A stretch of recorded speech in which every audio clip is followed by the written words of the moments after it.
Now we are shading everything. Let's start with the shadow part of the subject, as we did during the tone stretches, from dark to light.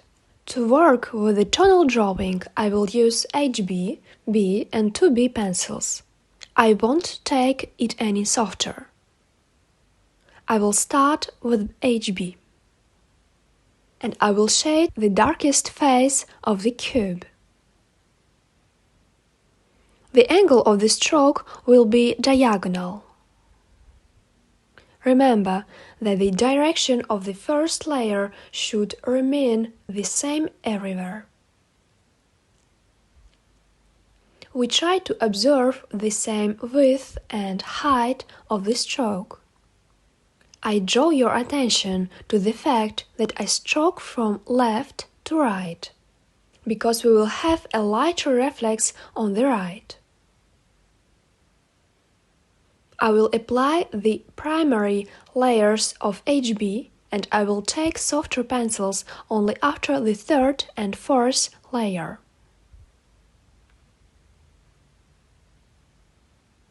Here there is only one layer. Now I am changing the direction of the line by a couple of degrees. We observe one stroke pressure. We do not press the pencil at all. That's how you can't click on the pencil.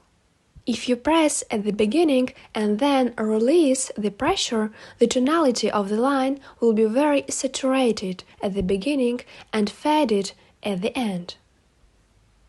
The right stroke is when you have the same pressure everywhere. This option will not be considered correct either. This is also a gross mistake.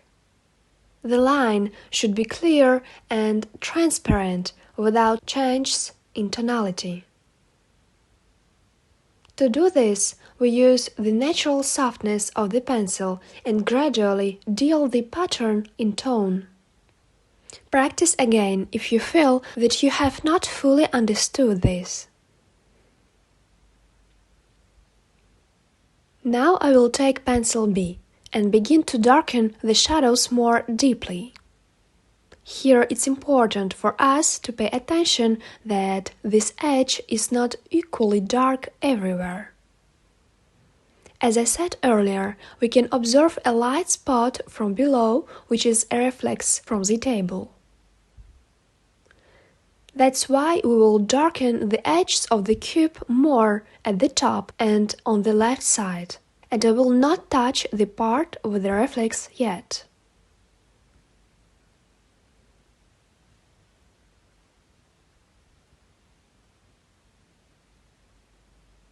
The stroke angle is again slightly changed. We stroke from left to right.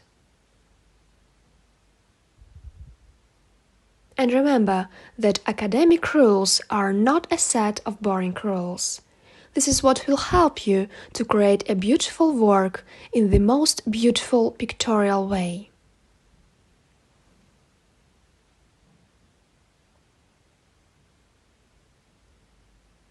I will shade the reflex a little, trying to apply lighter lines.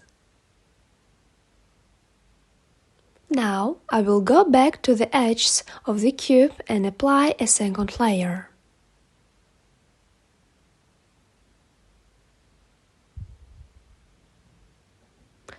Try not to smear the drawing with your hand either.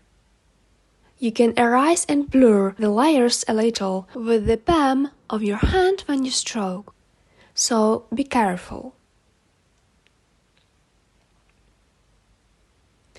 Our goal is the visibility of the stroke.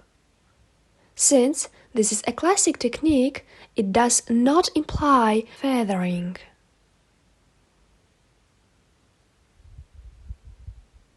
Once again, I will draw your attention to the gross mistakes when we do this or that. It doesn't look pretty and doesn't emphasize the drawing in any way. In fact, a stroke is a set of lines that have their beginning and end. It should all be well visible. This variant of the stroke is a more sketchy and free technique. But if we are talking about academism, we do not apply this touch in any case.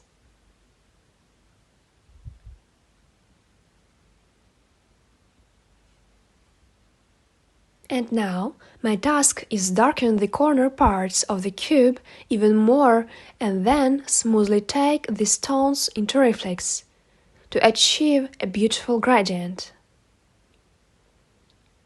At the same time, the number of layers does not matter.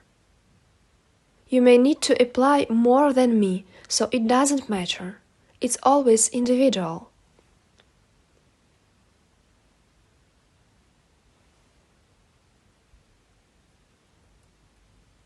If suddenly, at the very beginning, it turns out that you abruptly changed the direction of the stroke, it's okay. The main thing is to cover them with subsequent layers so that the drawing looks neat visually.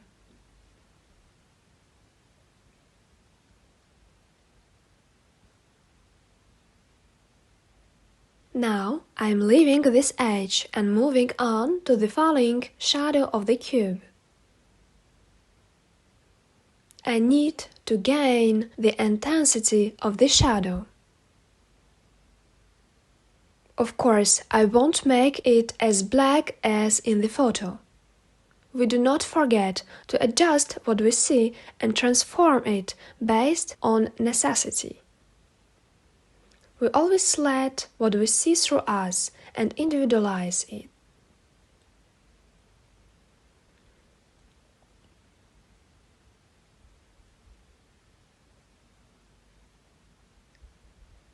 For the shadow, I will take pencils B and 2B.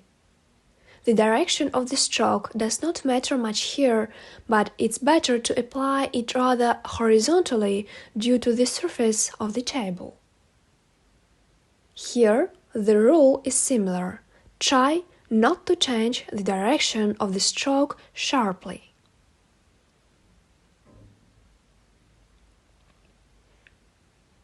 To begin with, I will mark the entire shadow zone with one layer. And now we are using a softer pencil. You can even take 3 or 4B.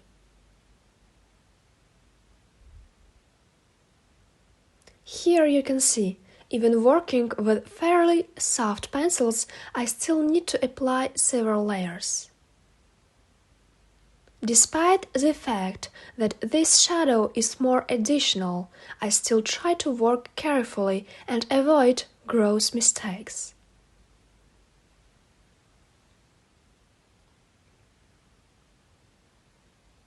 The darkest place in the following shadow is under the object itself.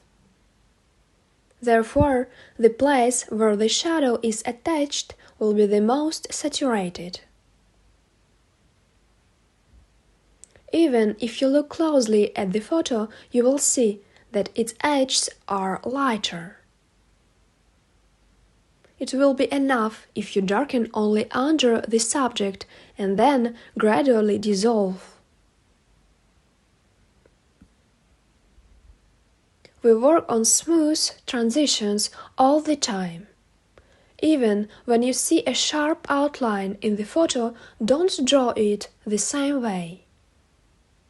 It's important for us to improve the visual effects and not to delve into the rendering. Remember that we are artists, we are not photographers. Our goal is not to depict absolutely every detail, but to convey its meaning and the context of the depicted object.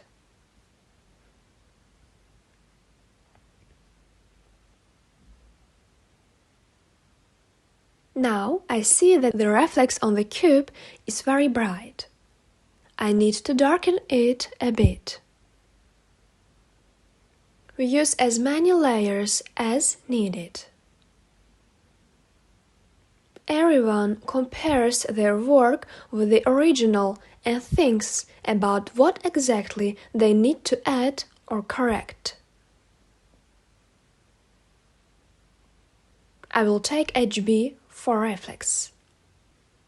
Remember that the tone reflex is always darker than the semitone, but lighter than the shadow.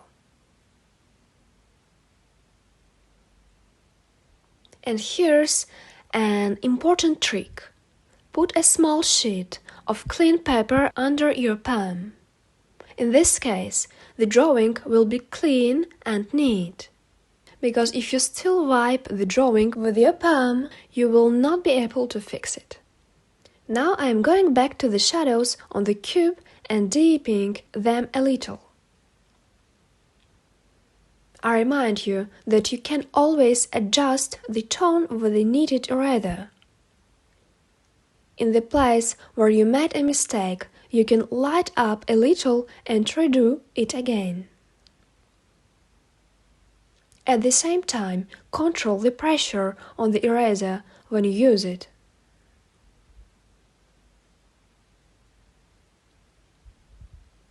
I remind you that your pencils should always be sharp so that the stroke is accurate and not blurry.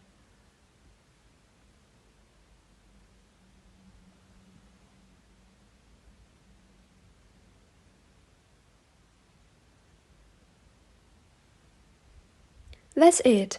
Now I'm smoothly switching to a semitone. Here we can use two surfaces. I will take the pencil HB. Horizontal or vertical in the direction. I will choose a more horizontal one. In this case, I stroke from right to left. You can do it as you like. The main thing is to emphasize the direction.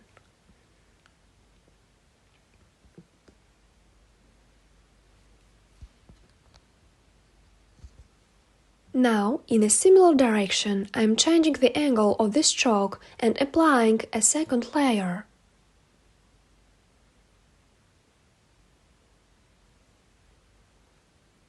To emphasize the edge more, I will darken it a little from above, where it's connected with the upper platform.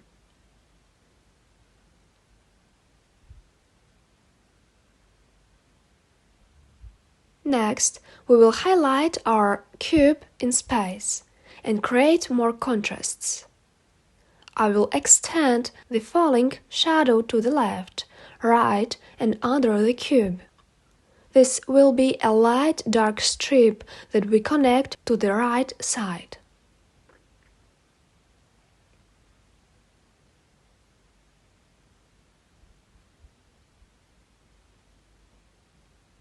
For now, we'll leave it this way. Now I suggest you darken the cube on its left side to balance both sides in the work, because the falling shadow on the left takes a lot of attention for itself.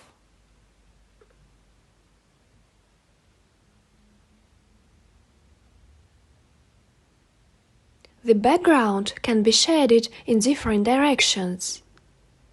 This is the most additional place. But it's very important, even with the help of this place, to emphasize the cube in space as much as possible. To do this, I stroke in the same direction as the upper left face. I also won't darken the entire background.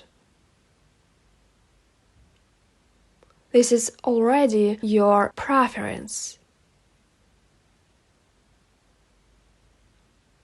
I personally want to add a tone only in this place. And then we similarly change the direction of the stroke and darken it more at the edges. Then you can simply dissolve the reverse edges. and I will go through the reflex one last time in one layer.